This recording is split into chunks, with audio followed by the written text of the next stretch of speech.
Hello everyone. आज हम लोग इम्पोर्टेंट चैप्टर पढ़ेंगे सरफेस केमिस्ट्री। तो इस चैप्टर में देखिए, सबसे पहले तो हम लोग चैप्टर का डिफिनेशन देख लेते हैं। डिफिनेशन देखिए क्या है। Surface chemistry, the branch of chemistry which deals with surface phenomenon of substance is called surface chemistry. Chemistry का वह ब्रांच जो सब्सटेंस के सरफेस फेनोमेनन को बताता है। सरफेस फेनोमेनन क्या होता है? जैसे देखिए, ये बोर्ड पे अगर हम कुछ लिख रहे हैं,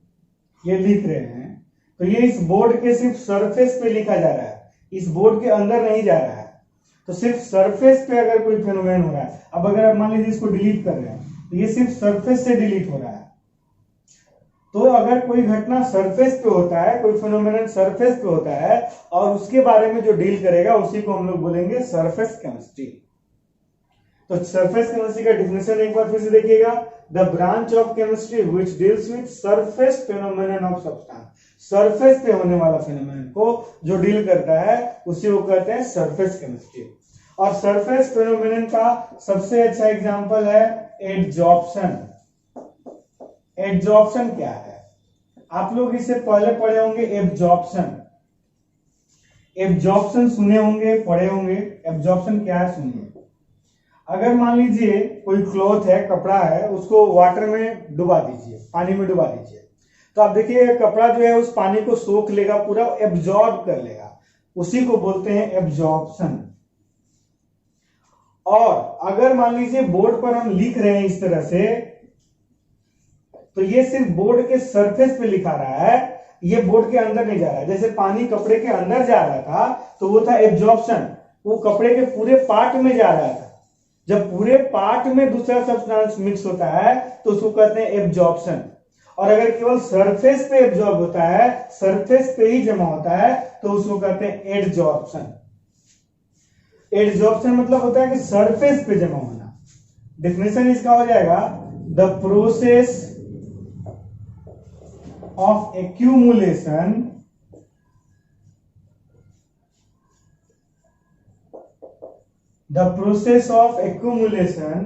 of molecular species on the surface of a solid or liquid rather than its bulk is called adsorption। अब इस डिफिनेशन को समझिएगा। The process of accumulation of molecular species. Accumulate होना मतलब जमा होना, मिक्स होना, उस पे डिसॉल्व होना। Of molecular species, molecular species में कोई भी सॉलिड नहीं होता है। जनरली सॉलिड भी मान लीजिए, सॉलिड का पार्टिकल या लिक्विड या गैस, वो हो गया molecular species. On the surface of A solid और लिक्विड। सॉलिड जो है और लिक्विड जो है, इन्हीं दोनों में सरफेस होता है, गैस में सरफेस नहीं होता है। तो जब भी जमा होगा कोई भी दूसरा पार्टिकल, तो सॉलिड या लिक्विड के सरफेस पे जमा हो रहा है। Rather than it's bulk. Bulk मतलब यहां पे समझिएगा होल पार्ट। होल पार्ट को छोड़कर सिर्फ सरफेस पे जमा होना इज कॉल्ड एडजॉर्प्शन, उसी को एडजॉर्प्शन कहते हैं। और एडजॉर्प्शन में दो चीज होता है। जैसे मान लीजिए ये बोर्ड है, ये बोर्ड पर इंक का एडजॉर्प्शन हो रहा है। अच्छा, एक चीज और, एग्जाम्पल इसका देख लीजिए। एग्जाम्पल आजकल बहुत ही सिंपल एग्जाम्पल है कि हार्मफुल गैसेज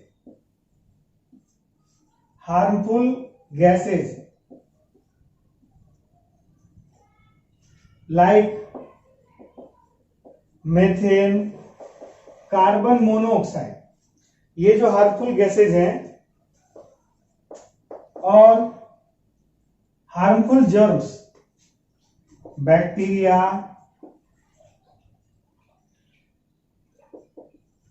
वायरस,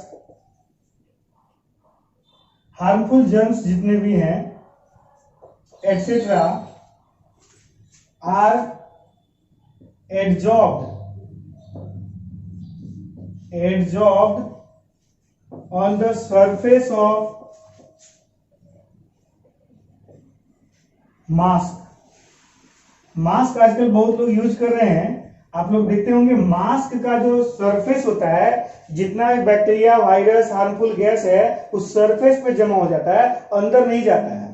अगर अंदर चला ही जाएगा तो फिर वो फायदा क्या है मास्क लगाने का, ये सिर्फ सरफेस पे जमा होता है। तो मास्क के सरफेस पे जमा हो रहा है, इसलिए मास्क उसका एब्जॉर्प्शन कर रहा है।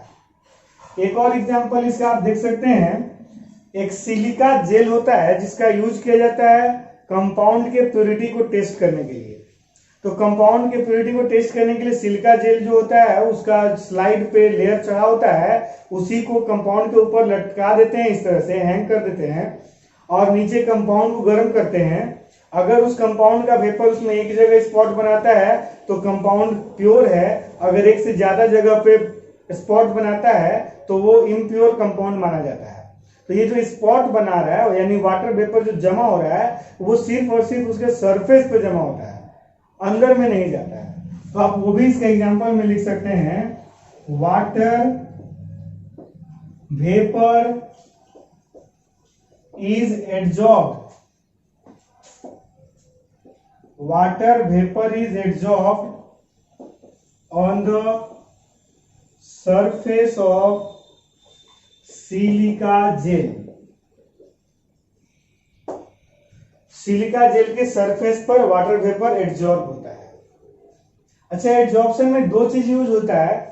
एक, जैसे मान लीजिए बोर्ड पे इंक का एड्सॉर्प्शन हो रहा है, तो इसमें दो चीज यूज हो रहा है, एक बोर्ड और दूसरा इंक। जिसका एड्सॉर्प्शन होता है उसको बोलते हैं एड्सॉर्बेट, और जिसके सरफेस पे होता है उसको कहते हैं एड्सॉर्बेंट। यानी इंक है एड्सॉर्बेट और बोर्ड है एड्सॉर्बेंट। तो यहां पे लिखेंगे हम लोग, the substance which is adsorbed is called adsorbate, and the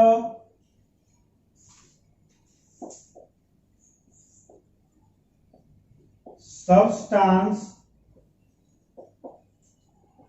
on the surface of which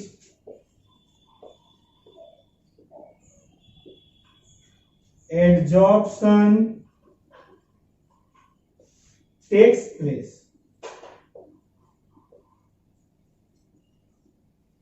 is called adsorbent। Adsorbent means अगर मास्क के सरफेस पे harmful gas bacteria virus adsorb हो रहा है तो ये जो हार्मफुल गैस बैक्टीरिया वायरस हैं ये सभी एड्सॉर्बेट हैं, ये सभी हैं एड्सॉर्बेट। और जो मास्क है वो है एड्सॉर्बेंट। मास्क के सरफेस पे जमा हो रहा है तो जो मास्क है वो है एड्सॉर्बेंट। तो इसको पहले नोट कीजिए, फिर उसके आगे इसको बताते हैं।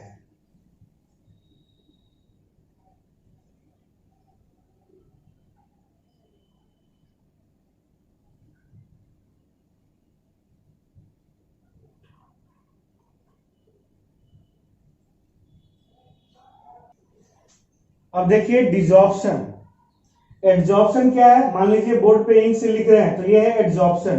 इंक का बोर्ड पर जमा होना एड्सॉर्प्शन है। लेकिन इसको अगर हम डिलीट कर रहे हैं यानी एड्सॉर्बेट को एड्सॉर्बेंट से हटा रहे हैं तो इसी प्रोसेस को बोलते हैं डिसॉर्प्शन। जमा होने का प्रोसेस एड्सॉर्प्शन और सेपरेट होने का प्रोसेस डिसॉर्प्शन। तो इसका डिफिनेशन हो जाएगा, the process of separation of adsorbate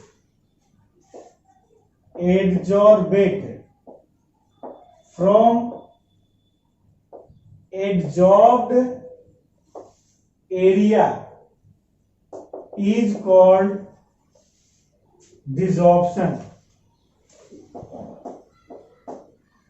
is called desorption। Separate होने के प्रोसेस को कहते हैं डिजॉर्प्शन। एक और चीज जान लीजिए, एब्जॉर्प्शन। कभी कभी एग्जाम में आ जाता है, write difference between adsorption and absorption.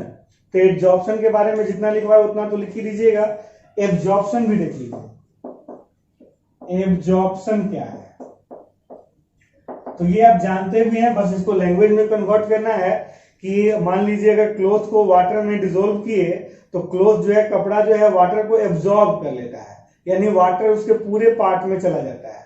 तो अगर एक सब्सटेंस के पूरे पार्ट में दूसरा सब्सटेंस मिक्स हो जाता है तो उसी को बोलते हैं absorption. The process of mixing of a substance, the process of mixing of a substance in the whole part मतलब पूरा part, whole part of other substance या solid या liquid is called absorption। इसका एग्जाम्पल हो जाएगा water vapour is absorbed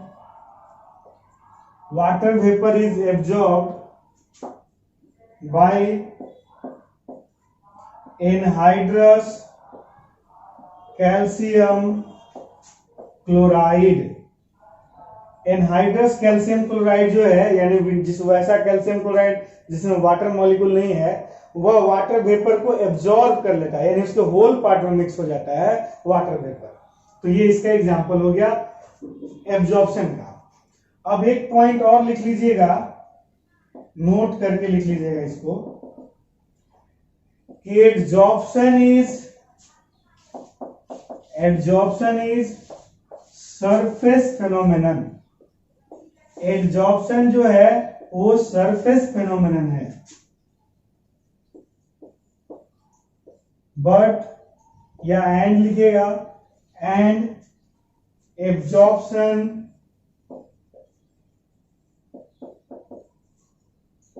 takes place in whole part. Absorption सिर्फ surface पे होता है, लेकिन एब्जॉर्प्शन होल पार्ट में होता है। तो इसको आप नोट कर लीजिए।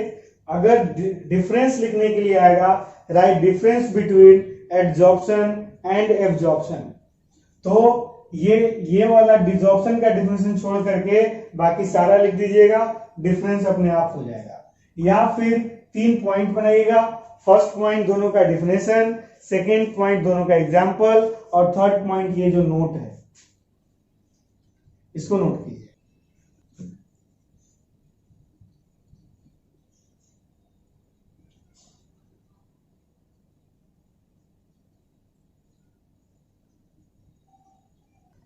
चलिए नेक्स्ट पॉइंट हम लोग देखते हैं, टाइप्स ऑफ एडजॉर्प्शन।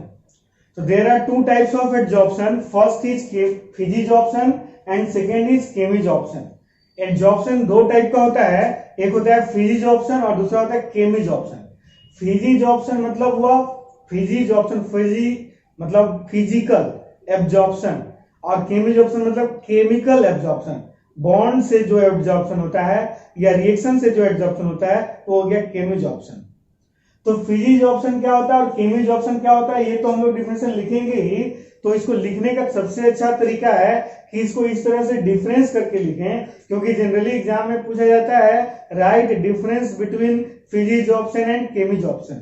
तो इस तरह से एक टेबल बना लेंगे, एक तरफ लिख लेंगे फिजिजॉर्प्शन और एक तरफ लिख लेंगे केमिजॉर्प्शन। इसी में डिफिनेशन भी लिख देंगे और डिफरेंस भी हो जाएगा। तो देखिए फर्स्ट फिजिजॉर्प्शन क्या है, when adsorbate and adsorbent are bonded together by weak van der Waals interaction, then it is called फिजिजॉर्प्शन। देखिए एडजॉर्बेट और एडजॉर्बेंट तो आपको हमेशा याद रखना होगा। अगर मान लीजिए इंक का बोर्ड पर एडजॉर्प्शन हो रहा है तो इंक है एडजॉर्बेट और बोर्ड है एडजॉर्बेंट। तो अगर एडजॉर्बेट और एडजॉर्बेंट में अगर जो अट्रैक्शन है वो वीक है यानी वंडरवाल इंटरेक्शन है तो उसको बोलते हैं फ्रीजी जॉब्सन। मतलब वीक बॉन्ड से, कमजोर बॉन्ड से जुड़ा हुआ है एडजॉर्बेट और एडजॉर्बेंट, तो हो गया फ्रीजी जॉब्सन। और इसका फर्स्ट पॉइंट है when adsorbate and adsorbent are bonded together by strong chemical bond then it is called chemijoption। अगर एडजॉर्बेट और एडजॉर्बेंट दोनों स्ट्रॉन्ग केमिकल बॉन्ड से जुड़े हुए हैं तो उसको बोलते हैं केमिजॉप्शन। स्ट्रॉन्ग और केमिकल बॉन्ड ये दोनों चीज है, इसको बोलेंगे केमिजॉप्शन। स्ट्रॉन्ग बॉन्ड से, मजबूत बॉन्ड से जुड़े हुए हैं तो वो केमिजॉप्शन है। अब थोड़ा सा सोचिए, अगर वीक बॉन्ड से जुड़ा है तो आसानी से सेपरेट भी हो जाएगा, डिजॉप्शन भी आसान है, यानी एडजॉप्शन भी होगा और डिजॉप्शन भी होगा, यानी रिएक्शन दोनों साइड से होता है या कोई भी प्रोसेस दोनों साइड से होता है तो उसको रिवर्सिबल प्रोसेस कहते हैं। और अगर स्ट्रॉन्ग बॉन्ड से जुड़ा है यानी कि उसमें डिजॉप्शन आसानी से नहीं होगा। अगर डिजॉप्शन आसानी से नहीं होगा यानी वन साइडेड होगा, सिर्फ एडजॉप्शन होगा, तो उसको बोलेंगे इरिवर्सिबल प्रोसेस। तो ये भी इसमें पॉइंट लिख सकते हैं, it is reversible process. It is reversible process. और इसमें हो जाएगा इट इज इरिवर्सिबल प्रोसेस। ये रिवर्सिबल प्रोसेस है और ये इरिवर्सिबल प्रोसेस है। एक और चीज है कि इसमें जो एंथैल्पी रिलीज होता है, एब्जॉर्प्शन होने के बाद कुछ हीट रिलीज होता है। हीट या एनर्जी का एक टर्म है एंथैल्पी, उसको हम लोग एंथैल्पी से डिनोट कर रहे हैं या रिप्रेजेंट कर रहे हैं। तो जो एंथैल्पी रिलीज होता है इसमें लेस अमाउंट में होता है। Enthalpy of absorption is very low. इसमें बहुत लो होता है, मतलब that is between 20 to 40 kilo joule per mole होता है। 20 to 40 kilo joule per mole होता है। और इसमें क्या हो जाएगा, enthalpy of absorption is very high. Enthalpy of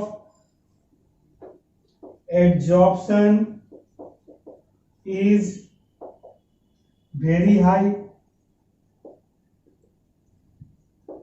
that is between 80 to 240 kilo joule per मोल।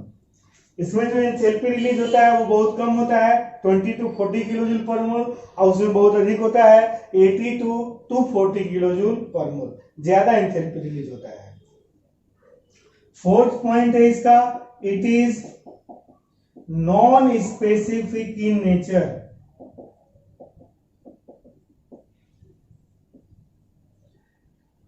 और इसका है कि it is specific in nature।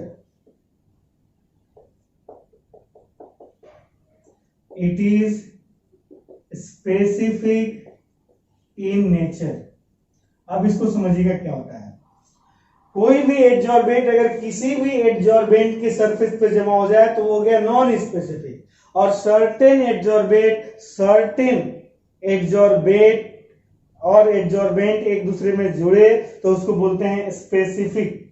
मतलब कि ये जो एडजॉर्बेट है ये सर्टेन एडजॉर्बेंट पे जमा होगा, सब पे जमा नहीं होगा, वही हो गया स्पेसिफिक। तो केमिजॉप्शन जो है वो स्पेसिफिक है, उसमें सभी एडजॉर्बेंट पर जमा नहीं होते हैं। फिक्स एडजॉर्बेंट ही फिक्स एडजॉर्बेंट पे जमा होता है। और इसमें दोनों अलग अलग है, कोई भी एडजॉर्बेंट रहे वो जमा हो सकता है। और नेक्स्ट है इसका 5 point, rate of adsorption decreases with increase in temperature। Temperature जैसे जैसे बढ़ता है वैसे वैसे एब्जॉर्प्शन का रेट इसमें डिक्रीज करता है। और इसमें क्या होता है, just opposite, rate of absorption increases with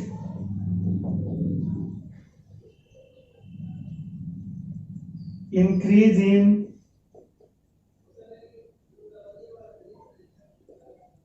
temperature बढ़ने के साथ साथ उसमें रेट ऑफ एड्जॉर्प्शन इंक्रीज करता है, इसमें डिक्रीज करता है और उसमें इंक्रीज करता है। यानी टेम्परेचर बढ़ेगा तो केमिजॉर्प्शन का स्पीड बढ़ जाएगा और फिलिजॉर्प्शन का स्पीड घट जाएगा, यानी इसमें डिजॉर्प्शन होने लगता है। तो इतना लिख लीजिए। एक और पॉइंट है इसका है कि इसमें जो है इसमें मल्टी मॉलिक्यूलर लेयर बनता है, multi molecular layer is formed. इसमें जो लेयर बनता है वो मल्टी मॉलिक्यूलर होता है, मतलब एक लेयर बन गया एड्जॉर्बेंट का, एड्जॉर्बेंट के ऊपर फिर उसी पे दूसरा लेयर, फिर उसी पे तीसरा लेयर, नया लेयर पे लेयर बनते जाएगा। लेकिन इसमें एक बार अगर एड्जॉर्प्शन हो गया तो फिर उस सरफेस पे दोबारा एड्जॉर्प्शन नहीं होगा। यानी इसका 6 पॉइंट हो गया, यूनिमॉलिक्यूलर लेयर इज फॉर्म्ड। तो यही हो गया फिजिजॉर्प्शन और केमिजॉर्प्शन में डिफरेंस, या दोनों का डिटेल इंफॉर्मेशन, इसको नोट कर लीजिए।